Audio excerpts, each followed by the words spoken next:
नमस्ते वास्तु पुरुषाय भूषय्याभिरतप्रभो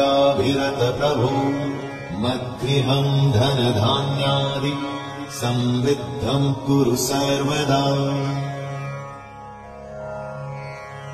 नमस्ते वास्तु पुरुषाय भूषय्याभिरतप्रभो